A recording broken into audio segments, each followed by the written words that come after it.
It's a maytag dishwasher flashing an F8-E4 error code, which is typically something with the drip pan or the sensor that's down there. You can turn the water and the power off to this thing, but I don't think it's really necessary just to check this thing out. It's not a big deal. There you can see F8-E4. It'll shut the unit down and won't let it cycle. So get your toe kick off. This one has a couple of you have to use a nut driver for this one. You know, maybe it's Phillips, maybe it's flathead. Just get that toe kick off.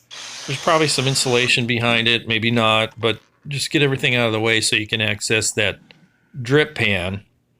And then you can see the drip pan there's a clip on each side, a little plastic clip on each side. And you want to pinch those to pull that drip pan out of there. I can feel there's a little bit of water down in there. So that's going to tell that sensor there's, you know, a flood or something, and it'll shut it down and won't let it run. So pinch those sides, pull the drip pan out, but don't yank on it just because the sensor there in the middle, the wires aren't terribly long on that. So just get the pan out. Be careful because there's a little bit of water in there. It doesn't take much to trip this thing and make it shut down. So I'm just getting it out of here so you can kind of see that's the sensor. There's a styrofoam float inside there. There's a couple clips that hold it in. The sensor's on the back side. Let me show you that here in a minute, but you can just pinch that with one hand and probably pull it out. I'm trying to, you know, film this thing and just to show you how to get in here. It's taking me a little bit longer, but the sensor's there in the middle on the back, and that can come out too. You might want to make sure that that's, once you get it off of the drip pan, you could try to make sure that it's plugged in. I guess if it's not plugged in, you know, it's going to show an error. I don't know how it would come loose, but and once you get that sensor and that little float thing popped off of there, you can pull the drip pan out, dump the water out. I'm just kind of mopping it up with a paper towel, make sure I get all the moisture out of there.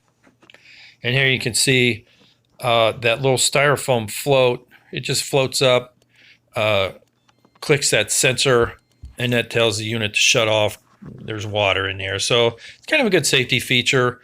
And that's the sensor there. That can unclip, and you can pull that out if you need to, but just make sure it's plugged in good. And then check for leaks. I couldn't find any leaks, so what I do is I'll take a tissue or a piece of toilet paper and rub on those connections.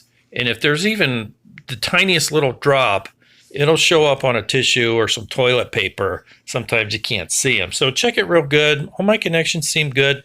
I'm not exactly sure where the water came from, but I cleaned it all out. I'm going to snap this sensor float thing back in. Just like it came out. It should just snap in, but make sure that both sides click when it goes down in there, so it's in there properly. Like I said, make sure that sensor in the back is hooked up, and then you can slide your drip pan back in, everything in reverse, pinch your little clips there, and make sure it goes in all the way. And then on top, you can push the button once to stop it from beeping, push it twice to clear the error code. And then I'm going to run this on a short cycle. It takes about an hour for a quick cycle. And just check for leaks periodically. But I'm going to let it completely cycle before I leave this, you know, cover it back up. So while it's running and filling and draining, all that stuff, I'm going to check this periodically. I have no idea where the water came from, honestly. This is a cabin. The heat does get shut down in the wintertime. Maybe it was condensation. I'm not sure. But, well, if you got that code on a Maytag dishwasher, I hope that helps you out.